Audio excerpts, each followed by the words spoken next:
Gracias, Célida, y a nuestro invitado por la entrevista de este día. Claro, nosotros vamos a comenzar el tema del día, a desarrollarlo, lo habíamos adelantado un poquito, un tema en el cual estará colaborándonos también la doctora Margarita Mendoza Burgos. Así es, Carlos, y déjeme contarle, lo vamos a empezar a abordar, más adelante Célida se va a unir con nosotros. Les comento, los altos índices de delincuencia en el país continúan afectando a la población, especialmente en su salud mental. Vamos a ver la siguiente nota. Una vez que iba en el bus y se subieron con pistolas armados pidiendo dólares o pidiendo los celulares y todo eso. ¿Entregó todos? Sí, por miedo a que no lo vayan a herir a uno. A eso se exponen los usuarios de transporte colectivo. Los altos índices de criminalidad siguen generando temor en la población. Por ejemplo, no salgo por las noches, sino que solo desde trabajo a la casa, por miedo a la inseguridad, ¿verdad? Porque en las noches vienen llenos los microbuses y es cuando más asaltan. No, así los toca a nosotros.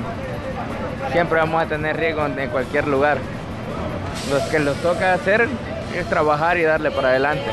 Los asaltos se han vuelto parte cotidiana del día y algunos de los usuarios del transporte colectivo han aprendido a vivir con la ola de violencia, pese a la implementación de medidas de seguridad para la erradicación de este flagelo. Uno tiene que ir viendo pues a la parte quién va, quién se sube y todo, aunque a veces hoy no, o sea, se suben los ladrones pero ya no lo identificamos. Afortunadamente, algunos no han vivido esas experiencias negativas, pero también aseguran sentir temor al momento de abordar un autobús o desplazarse a sus lugares de destino. Ustedes saben detectar cuando se sube alguien nervioso, lo que hacen es bajarse. Entonces hay gente con grandes habilidades para detectar esto y aprenden a manejarse en el transporte público de esta manera. Se bajan, esperan el siguiente transporte. La zozobra de no saber si serán asaltadas o incluso no saber si llegarán o no a sus casas genera ansiedad en gran parte de la población, especialmente en quienes han atravesado esos momentos. Habrá que hacer un razonamiento, pienso yo, de qué tipo de pensamientos o de interpretaciones estoy haciendo de las cosas que me suceden, ¿verdad? Si realmente la interpretación que yo estoy haciendo es más o menos justa y razonable, y eso me puede ayudar a sobrellevar el evento o simplemente me va a hacer daño.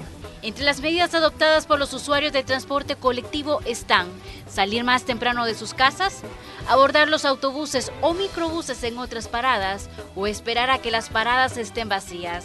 Además de los asaltos, los homicidios también pueden desencadenar la ansiedad, sobre todo si las personas residen en los lugares donde se ha perpetrado el crimen o en las zonas catalogadas como peligrosas. Este es un informe de Marcela Rivera. Bien, Marcela, gracias por el informe, un tema, como decíamos, Anayansi, en un principio de mucha actualidad, un tema de incidencia en toda la comunidad, un tema que sufrimos todos porque la violencia nos golpea a todos, porque nadie está exento de la misma, no solo en la capital, sino en todo el país, y esta misma tiene consecuencias en la conducta, en el comportamiento y la forma en la que nosotros la canalizamos hacia terceras personas que están en nuestro entorno, que son nuestros familiares, nuestros compañeros de trabajo y demás. Por eso le damos la bienvenida a la doctora Margarita Mendoza Burgos. Doctor, estamos en directo, estamos en vivo, qué bueno saludarla junto a Anayansi Clavel. Gracias. Carlos Artiga le saluda. Doctora, tal vez podemos mover un poquito para abajo su cámara para que la veamos mejor. Doctor, estamos, ahí está bien, ahí está perfecto. Ahí se ve muy bien. Doctora, ¿cómo está? ¿Qué tal? Bien, muy bien, y me ha encantado el reportaje. Triste, porque no es una situación para ponernos a reír, muy descriptivo. Muy bueno el reportaje. Bien, doctora, el tema de la violencia se traslada a nuestras conductas. ¿Qué podemos hacer primero para evitar que esto no suceda? Porque sabemos que tanta psicosis de violencia puede alterar nuestra conducta, ¿no? Bueno, básicamente hay que andar siempre alerta y definitivamente, si pese a todas esas precauciones que ya mencionó muy bien la compañera periodista, ¿es usted víctima de la violencia? Lo primero que hay que hacer en el lugar de los hechos es acceder a lo que le están pidiendo para tratar de preservar lo más posible su integridad física. Si le piden un celular, si le piden su dinero, mejor délo. Vale más la vida que cualquier cosa que le puedan quitar. Pero luego, después de esto, la sensación de violencia, de ansiedad, de humillación por lo que se ha vivido, son emociones bien difíciles de controlar. Alguna gente pues a lo mejor lo logra, se olvida del asunto de alguna manera, aunque luego no duerme bien y empieza a comer menos, a tener pesadillas, pero sin una ayuda específica de salud mental y en la mayoría de los actores de la población, es bien difícil que por sí solos desaparezcan toda la ansiedad, la depresión, la angustia, el estrés postraumático que puede traer, y no solo la violencia vivida en carne propia, sino que todo lo que se oye alrededor son detonantes para los niños. Los niños ya no dibujan un dibujo normal cuando se le pide hacer una casa. Los niños dibujan la casa llena de elementos de seguridad, de alambres con electricidad, o ponen en un parque y ponen a la persona siempre atenta a lo que está sucediendo alrededor. Eso no es normal, eso ya es un miedo aprendido y es una dificultad para vivir. Sí. Necesitamos serenidad para prosperar como persona, como país. Doctora, desde hace mucho tiempo esto ha sido una gran problemática para la sociedad, es solamente de que algunos la habían dejado de lado, este tema tan importante. Esto deja secuelas dolorosas, doctora. ¿Cuáles son esas secuelas? Definitivamente, o sea, lo primero es el sentirse frustrado, el sentirse incapaz, no solamente como persona, sino como país, de rechazar a los violentos, a los que hacen daño. Da cada vez más bajo rendimiento escolar, rendimiento laboral, o sea, la gente ya no tiene interés muchas veces en vivir. Han aumentado los suicidios, o la gente con baja autoestima empieza también a querer hacer daño o a usar el internet para causar molestias o falsas noticias o asustar a la gente como una forma de burlarse de los demás. Claro, doctora, fíjese que no hay necesidad, creemos, de ser víctima de un asalto. O sea, es que no es necesario llegar a ser víctima de un asalto o para sentir esta psicosis y para que esta psicosis le afecte. Es la paranoia que causa el saber todo lo que sucede en el país y que uno no está seguro. Bueno, es más, si quiere retomamos el tema, le pedimos que se mantenga en línea con nosotros porque uno de los efectos de toda esta violencia son los paros a los que tienen que recurrir o la suspensión de labores a la que recurren diferentes rutas de transporte público, por temor a su integridad. Por eso nuestro compañero Julio Guevara está dando seguimiento en este momento justamente a uno de estos casos. Adelante, Julio. Compañeros, mira, es una psicosis la que se vive producto de la ola delincuencial en el transporte colectivo. Por ejemplo, hace aproximadamente mes y medio un motorista de la ruta 168 que recorre entre Quesaltepeque y Santa Tecla fue atacado.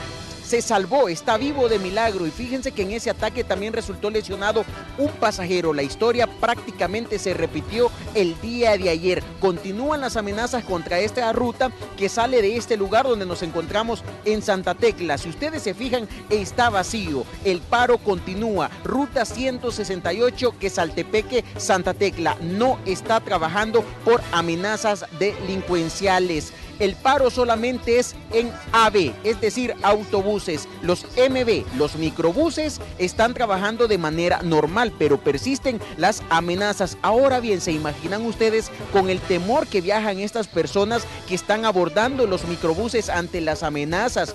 Estamos viendo atentados contra el transporte colectivo prácticamente a diario. La semana pasada, en el municipio de Chalchuapa, en un ataque también resultó fallecido un motorista y lesionado uno de los pasajeros. Es producto de la ola delincuencial que se vive. No se sabe esta ruta cuándo restablecerá servicio. Por el momento es indefinido y, como les digo, es un problema que se está viviendo a diario en diferentes puntos del país. Cabe destacar también, ¿se imaginan lo que ocurre en la ruta 152 de El Saite en Zaragoza, que cortó sus servicios también por amenazas delincuenciales, y los usuarios ahora tienen que caminar aproximadamente 2 kilómetros para llegar a su destino? Lamentablemente, compañeros, es el diario vivir. diario vivir, Julio, y bueno, no solamente se ven afectados, como tú decías, las personas que trabajan en el sector transporte colectivo, sino que también los mismos usuarios. Seguimos enlazados con la doctora Margarita Mendoza Burgos. Doctora, un gusto saludarle desde El Salvador. Y bueno, hay algo que a mí me llama mucho la atención, y es que tendemos a naturalizar algo, porque ocurre tan frecuentemente esto de los asesinatos, por ejemplo, de empleados del transporte colectivo, que ya se ha vuelto algo prácticamente natural, y entonces muchas personas incluso dicen, ay, otra vez en paro esa unidad del transporte, esa ruta, otra vez no está funcionando por la misma situación. Pero esa naturalidad no quiere decir que por dentro no estamos sufriendo. Incluso yo diría que es peor, porque es una manera de enmascarar lo que realmente estamos sintiendo. Es como blindar nuestros sentimientos, ya ni siquiera expresarlo. Pero imagínense esos usuarios que no saben cómo van a ir a su trabajo, que llegan a su trabajo cansados, asustados, deprimidos, enojados, violentos. ¿Cómo van a poder rendir? Inmediatamente empiezan los jefes, la gente a pedirle cosas. Realmente es bien difícil que nuestro país sea un generador de paz, porque con esta violencia, todos los usuarios, todos nosotros alrededor, andamos tensos, andamos enojados, andamos frustrados. Nos molesta que nos humillen, claro, que doctora, no podamos tener una vida normal cuando lo único que hacemos es trabajar. Sí, doctor, el tema es justamente ese, ¿verdad? Que la mayoría de estas personas tal vez no las han asaltado, pero son víctimas de la violencia puesto que les toca caminar. Ahora, a los que de igual forma andamos, como todos, en la calle porque tenemos que salir, hay una realidad, doctora, es la ola de violencia que vive El Salvador, hay una realidad, es cómo esto nos afecta, la paranoia que uno siente porque uno no sabe si va a regresar al final del día a su casa, y esto es cierto. Entonces, esto tal vez desde el punto psicológico no lo podemos cambiar directamente nosotros, pero sí podemos cambiar cómo nos afecta a nosotros todo esto. ¿Qué se puede hacer para que todo esto no nos permee, no nos afecte y no seamos un espejo, pues, y no lo traslademos, sino que le pongamos un alto y canalizarlo de una forma? Bueno, Carlos, realmente casi estamos hablando de una utopía, o sea, de algo bien difícil o casi imposible. Porque cuando usted dice que a nosotros, usted está hablando de usted, pero me imagino qué pensará sus hijos. Mis hijos en este momento están en el colegio y yo no sé si algo les pueda pasar ahí, o cuando van de camino en un microbús de buses escolares, o con la mamá, o en fin. Dicen que ayuda mucho tratar de hacer una meditación, de usted cerrar sus ojos, respirar profundo. De hecho, yo le enseñaba bastante en mi consulta, le enseño todavía online, pero definitivamente es como tratar de tapar la realidad con un dedo, para decirlo bien. O sea, no puede haber salud mental sin ciertas características sociales que tienen que evolucionar e ir cambiando poco a poco, o con apoyos institucionales en su mismo lugar de empresa. Por ejemplo, los japoneses meditan antes de entrar a trabajar. Podría haber un momento de relajación en su lugar de trabajo. Nosotros no creemos mucho en esas cosas, pero acaba de ver un gran evento masivo en el Zócalo de México, que fue retransmitido a muchos lugares del mismo México por un gurú de yoga, o sea, meditaciones. Desgraciadamente no sé si ese gurú llegará a El Salvador, porque también impacta el hecho de que venga como alguien de afuera al cual imbuimos de algo místico para creer que estas cosas funcionan. Nuestro pueblo es bastante descreído en este tipo de soluciones que hasta parecen mágicas. Cuando nos están tirando balazos, ¿quién va a pensar en meditar? Pero ojo, que si le están tirando balazos o hay una situación de crisis o de matanzas a su alrededor, el que mantiene la cabeza más centrada, más fría, es el que va a salir adelante antes, el que no va a llevar eso a su hogar. Bien. Entonces, aunque usted no lo crea, trate de concentrarse, cerrar sus ojos, respirar profundo y seguir adelante. Muy bien, doctora Burgos. Mire, en lo que va de este 2017, autoridades policiales contabilizan 3.573 homicidios, pese a que existe una disminución a comparación del año pasado. Y es que las cifras continúan alarmando a la población. Y sí, bueno, definitivamente. Sí, doctora, también le queríamos presentar este reporte que nos ha preparado nuestra compañera Marcela Rivera, porque otra de las formas en las que notamos ese pánico generalizado en la población es cuando hay desplazamientos forzados. Veamos.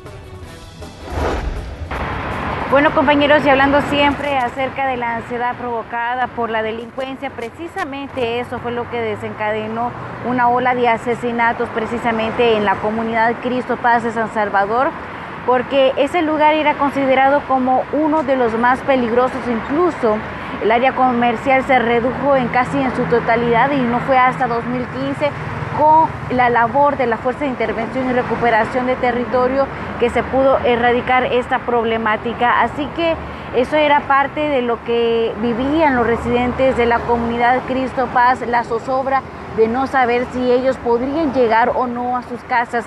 Esto era algo que se generaba a diario y que afortunadamente ya pudo evitarse con la labor de la Policía Nacional Civil y también de otros elementos de seguridad. Esperemos que también ese tipo de labores se extiendan hacia otras de las comunidades en las que el miedo y la zozobra continúan apoderándose de los habitantes.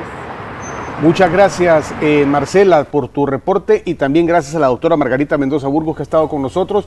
Doctora, gracias por su tiempo. En conclusión, no podemos evitar esto, de verdad, y podríamos concluir dos cosas, me parece. Primera, procurar que esto no nos pegue, estar siempre atentos, alerta, como usted dice. Hay que estar consciente de esto, no quiere decir estar temeroso, estar alerta. Y la otra, ser un agente de cambio, ser un agente de paz, ceder el paso en el carro, dar las gracias, sonreír, tratar de transmitir cosas positivas, doctor. Y tratar de meditar, de cerrar nuestros ojos y relajarnos. Yo insto al al canciller Hugo Martínez, a que acepte mi plan gratuito de salud mental para El Salvador, porque esta colonia va a necesitar salud mental, va a necesitar apoyo después de la violencia que ha vivido. Y por otro lado, vayan a mi blog www.dramendozaburgos.com, todo en minúsculas, y ojalá veamos apoyo del gobierno en programas de salud mental, porque si no se puede acabar con la violencia, al menos tenemos que ayudarnos entre nosotros a lograr copar esa ansiedad y ese estrés postraumático. De acuerdo, doctora, muchas gracias, un saludo como siempre, un gusto. Gracias a la doctora Margarita Mendoza Burgos, siempre con muy buenos consejos, y la temática también, que es de incidencia actual. Siempre es un gusto enlazarnos con la doctora, porque nos ayuda y nos orienta en estos temas. Bueno,